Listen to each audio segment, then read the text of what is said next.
नमस्कार, स्वागत है आपका बिहार समाचार में। पूरे बिहार में भयंकर बारिश का अलर्ट है। यास तूफान से बिहार में तबाही मच सकती है। तो वहीं बड़ी खबर आ रही है कि बिहार को 1 जून के बाद अनलॉक किया जा सकता है। अब लॉकडाउन समाप्त हो सकता है। तो आज की बड़ी खबरों पर बात करने से पहले आपसे अनुरोध है, कृपया वीडियो को एक प्यारा सा लाइक अवश्य कर दीजिएगा। आपका लाइक करना ही हमारी मेहनत का फल होता है। बिहार यास तूफान पहुंच गया है और सरकार ने अलर्ट जारी कर दिया है। बिहार में तेज बारिश, आंधी तूफान भी शुरू हो गया। देश के कई राज्यों में तबाही मचाने के बाद ये यास तूफान अब बिहार में तबाही मचा रहा है। और अभी फिलहाल इस तूफान से राहत नहीं है। अगले 48 घंटों तक इसका कहर जारी रहेगा। और बीते दिन से ही पटना, पश्चिमी चंपारण, पूर्वी चंपारण, सारण, सिवान समेत बिहार के 34 जिलों में मध्यम से तेज बारिश हो रही है। और केंद्र के निदेशक विवेक सिन्हा ने कहा है कि दक्षिणी बिहार के रास्ते प्रवेश करने की वजह से उधर के जिलों में तेज बारिश होगी, भयंकर बारिश होगी, लेकिन बाकी हिस्सों में हल्की से मध्यम बारिश होगी। और खतरे को देखते हुए गंगा में जाने की मनाही कर दी गई है। मछुआरों को गंगा में जाने से मना कर दिया गया। और 1-2 दिन की बात नहीं है, यास तूफान का असर बिहार में 4 दिनों तक पूरी तरह से रहेगा और 1 जून तक इसका कहर जारी रहेगा। और इस खतरनाक तूफान को लेकर बिहार सरकार ने 4 दिनों का विशेष अलर्ट जारी किया है। बिहार अब कोरोना से जीत रहा है। लगातार कोरोना की रफ्तार कम होती ही जा रही है और फिलहाल बिहार में 1 जून तक लॉकडाउन लगाया गया है। और अब बड़ी खबर निकलकर सामने आ रही है कि बिहार को 1 जून के बाद अनलॉक किया जा सकता है। और साथ ही देश के कई अन्य राज्यों को भी अनलॉक किया जा रहा है। देख लीजिए, 1 जून से अब दिल्ली को भी अनलॉक किया जा सकता है। कोरोना की रफ्तार कम होने से लगातार देश के राज्यों को अब अनलॉक किया जा रहा है, लॉकडाउन खत्म किया जा रहा है। तो आखिर क्या खुलेगा? तो देख लीजिए, 50% कर्मियों के साथ कार्यालय खुल सकते हैं, लेकिन शैक्षणिक संस्थान यानी स्कूल, कॉलेज फिलहाल बंद रह सकते हैं।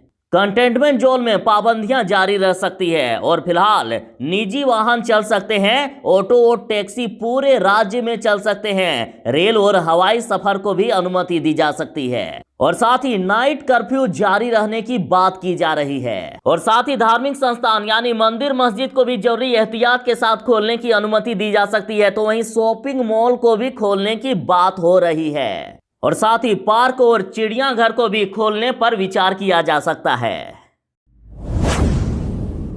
पूरे बिहार में तेज बारिश हो रही है और बारिश से बिजली आपूर्ति ठप होते ही जा रही है। तो वहीं आवागमन भी बाधित होते ही जा रही है। पटना सहित कई जिलों में आवागमन बाधित हो गई है। आप देख सकते हैं कि किस प्रकार से सड़कों पर पेड़ गिर गया है। बिहार में तेज हवा के कारण विभिन्न जगहों पर पेड़ गिरने से कई लोगों की जान चली गई है। तो वहीं वज्रपात से भी कई लोगों की मौत हो गई।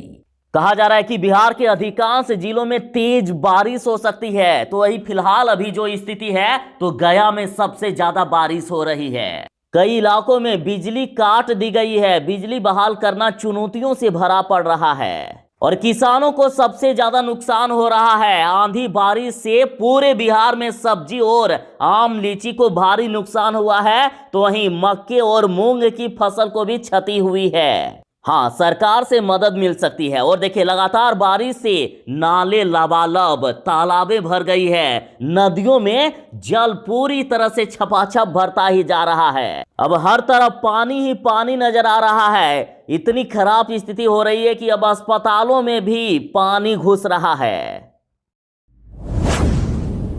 आज से पूरे बिहार में चक्रवात का असर दिखना शुरू हो जाएगा। और देख लीजिए, झारखंड में तूफान, तो बिहार में बारिश से नुकसान होगा।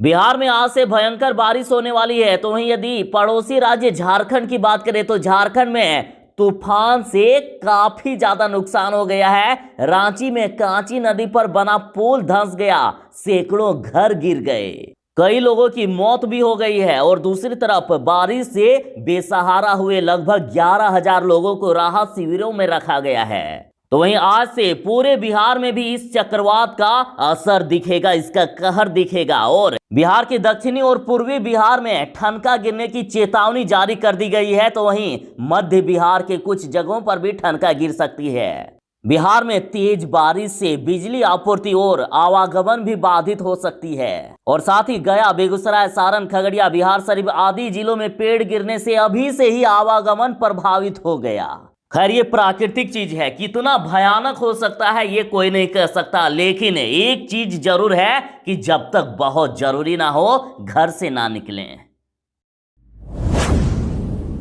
पप्पू यादव अभी तक जेल में हैं और पप्पू यादव को रिहा करने की मांग सिर्फ बिहार ही नहीं बल्कि पूरे देश से होने लगी है। और देखिए, पटना में जाप का अर्धनग्न प्रदर्शन हुआ और कहा गया कि सरकार को हजम नहीं हो रही थी पप्पू यादव की लोकप्रियता। सीधा सीधी कहा गया है कि पप्पू यादव की लोकप्रियता से डर गई थी नीतीश सरकार। और जन अधिकार पार्टी के राजू दानवीर ने कहा है कि ये लड़ाई जारी है, अगर जल्द पप्पू यादव की रिहाई नहीं हुई तो पूरे बिहार में उग्र आंदोलन होगा। पार्टी का एक एक कार्यकर्ता लोगों के घर घर जाकर सरकार की साजिश के बारे में बताएगा। पप्पू यादव की लोकप्रियता सरकार को हजम नहीं हो रही थी, इसलिए उन्हें फर्जी मुकदमे में जेल भेजा गया है। राजू दानवीर ने कहा कि बिहार के मुख्यमंत्री नीतीश कुमार ने साजिश के तहत पप्पू यादव को जेल भेजवाया है। पप्पू यादव का स्वास्थ्य भी लगातार गिर रहा है। फर्जी मामले में गिरफ्तारी करने से छात्रों और युवाओं में गुस्सा है। जरा सावधान, बिहार के अधिकांश जिलों में यास तूफान अपना कहर बरसाना शुरू कर दिया है। बिहार के अधिकांश जिलों में तेज बारिश और आंधी तूफान शुरू हो गया और गंगा भी उफान पर है और लोगों को घर से बाहर नहीं निकलने की अपील की गई है। और चिंताएं बढ़ती जा रही है क्योंकि बिहार की अधिकांश नदियों में पानी भर गया है। बिहार के निचले इलाकों में पानी भर गया है। लगातार अधिकांश जगहों पर जल जमाव देखा जा रहा है। और इधर खतरे को देखते हुए मुख्यमंत्री नीतीश कुमार जी भी लगातार हाई लेवल मीटिंग कर रहे हैं और कहा जा रहा है कि 28 और 29 को बिहार में भारी बारिश हो सकती है। तो वहीं 4 दिनों का अलर्ट जारी किया गया है। 1 जून तक बिहार को खतरे से राहत नहीं मिलने की बात कही गई। पूरे बिहार में एनडीआरएफ की 22 टीमों को तैनात किया गया है। तो वहीं मदद के लिए आप इन नंबरों पर कॉल कर सकते हैं। नंबर जरा नोट करके जरूर ही रख लीजिएगा। अब कोरोना से जीत रहा है बिहार। बिहार में कोरोना की रफ्तार अब घटती ही जा रही है। बीते 24 घंटे में बिहार में जहां 2568 नए मामले मिले तो वहीं लगभग डबल यानी 5015 मरीज ठीक हो गए हैं। फिलहाल बिहार में 1 जून तक लॉकडाउन जारी है, लेकिन कहा जा रहा है 1 जून के बाद धीरे धीरे बिहार में लॉकडाउन खत्म किया जा सकता है। देख लीजिए, बिहार में अभी एक्टिव मरीजों की संख्या 28,477 है। तो वहीं रिकवरी रेट 95.24% तक हो गया। पटना की बात करें तो पटना में 369 नए मामले मिले हैं। तो वहीं बीते दिन अरवल में 8, औरंगाबाद में 35, बांका में 4, भागलपुर में 35, भोजपुर में 18, बक्सर में 19, पूर्वी चंपारण में 82, जमुई में 18, जहानाबाद में 13, कैमूर में 6, खगड़िया में 30, किशनगंज में 118, लखीसराय में 21, मधेपुरा में 61, मधुबनी में 52, मुंगेर में 33, नवादा में 28, रोहतास में 8, सहरसा में 40। मतलब आप मान के चलिए ना कि लगभग अब बिहार में कोरोना खात्मे की स्थिति में है। पप्पू यादव अब जेल से बाहर आ सकते हैं। कहा जा रहा है कि अगले 1 से 2 दिन में पप्पू यादव की रिहाई हो सकती है। देख लीजिए, जिस 32 साल पुराने केस में पप्पू यादव को जेल भेजा गया है तो कोर्ट में गवाहों ने कहा है कि नहीं हुआ था किसी प्रकार का अपहरण, किसी प्रकार का अपहरण हुआ ही नहीं था। और अब पप्पू यादव के वकीलों को पूरी उम्मीद है कि उन्हें न्याय मिलेगा और वर्षों पुराने इस मामले में कोर्ट जमानत दे देगी। बीते दिन पप्पू यादव की रिहाई के लिए मधेपुरा के एसीजेएम में जमानत याचिका लगाई गई थी, लेकिन मधेपुरा एसीजेएम कोर्ट ने सेशन कोर्ट में अपील करने को कहा। और आज पप्पू यादव के करीबी सेशन कोर्ट में अपील करने वाले हैं। कहा जा रहा है कि अगले 1 से 2 दिन में पप्पू यादव को जमानत मिल सकती है। बिहार में 94,000 शिक्षक बहाली का रास्ता साफ हो गया है। सरकार ने हाईकोर्ट में कहा कि दिव्यांगों को 4% आरक्षण देने को अब सरकार तैयार है। अब नियुक्ति से रोक हटा दी जाए, ये सरकार ने कह दिया है।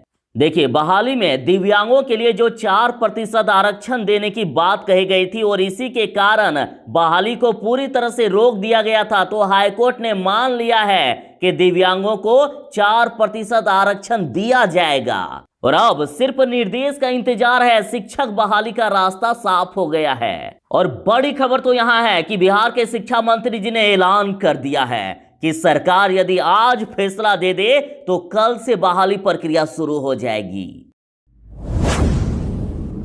लगातार बिहार की स्वास्थ्य व्यवस्था की पोल खुल रही है और ग्रामीण स्वास्थ्य व्यवस्था की दुर्दशा पर सीबीआई जांच की मांग हो रही है। आरजेडी ने घोटाले का आरोप लगाया है। आप देख सकते हैं कि बिहार के पीएससी का क्या हालात बना दी गई है, तबेला बना दिया गया है कई पीएससी को। तो देखिए, राजद ने कहा है कि राज्य के 1000 से अधिक स्वास्थ्य केंद्र बंद पड़े हैं और इनके भवन निर्माण खर्च व उक्त केंद्रों में तैनात कर्मियों को दिया जाने वाला हजारों करोड़ आखिर कहां जा रहा है। राजद ने खुलासा किया है कि ये बंद पड़े हैं, लेकिन सरकार इसका भी हिसाब ले रही है। कहा जा रहा है कि नीतीश सरकार इन जर्जर केंद्रों को कागजी तौर पर चलाकर सुनियोजित तरीके से संगठित भ्रष्टाचार कर रही है।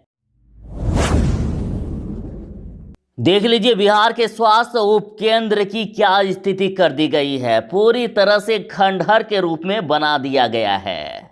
और राजद ने खुलासा करते हुए कहा है कि प्राथमिक स्वास्थ्य उपकेंद्र रामगढ़ विधानसभा प्रखंड दुर्गावती ग्राम मचखिया का ये हाल है। एक से बढ़कर एक अजीबोमोशन कारनामे हैं नीतीश कुमार और मंगल पांडे की गुजलबंदी के, बस गिनते जाइए। लालू प्रसाद यादव जी ने कहा है कि बिहार में बंद पड़े हैं, लेकिन गुलाबी और बसंती फाइलों में अभी भी संचालित हैं। ऐसे हजारों स्वास्थ्य केंद्र नीतीश कुमार के फेल्यूर के विराट स्मारक हैं। लालू यादव जी ने बिहार सरकार को पूरी तरह से फेल बता दिया है। मुख्यमंत्री नीतीश कुमार पर भड़क गए हैं लालू यादव। राजद सुप्रीमो ने कहा कि सैकड़ों स्वास्थ्य केंद्र बंद कराने के लिए मुख्यमंत्री को नोबेल पुरस्कार मिलना चाहिए। लालू यादव जी ने कहा है कि नीतीश कुमार ने स्वास्थ्य केंद्रों को कबाड़ बना दिया है, उन्हें आईना देखने की जरूरत है। दरअसल आप जो ये तस्वीर देख रहे हैं, ये कोई खंडहर नहीं बल्कि बिहार के मधुबनी के उप स्वास्थ्य केंद्र है। तो इस पर लालू प्रसाद यादव जी का कहना है कि मधुबनी के जनता मालिकों का कहना है कि जिले में ऐसे सैकड़ों स्वास्थ्य केंद्र बंद कराने के लिए नीतीश कुमार को नोबेल पुरस्कार के लिए नामांकित कर देना चाहिए। आप जो तस्वीर में ये देख रहे हैं, ये कोई भैंस रखने का तबेला नहीं बल्कि बिहार का अतिरिक्त स्वास्थ्य केंद्र है। देख लीजिए, 16 वर्षों की नीतीश सरकार ने बिहार के स्वास्थ्य केंद्रों की क्या हालात बना दी है। 14 वर्ष गुजर गए लेकिन नीतीश सरकार ने एक अस्पताल नहीं बना सका। दरअसल ये सिजोलिया का अतिरिक्त स्वास्थ्य केंद्र है। 14 वर्ष गुजर गए लेकिन नीतीश सरकार ने एक अस्पताल नहीं बना सका। सिजोलिया में 2007 में अतिरिक्त स्वास्थ्य केंद्र का ढांचा खड़ा हुआ और अब प्रशासनिक लापरवाही से अब तक ये नहीं बना। अब मवेशियों का बथान बन गया है। दरअसल ये खबर मधुबनी जिले के पुलपरास प्रखंड के सिजोलिया गांव का है, जहां निर्माण कार्य वर्षों से अधूरा रहने के कारण अब तक खंडहर में तब्दील हो गया है। अस्पताल में मवेशियों को बांधा जा रहा है।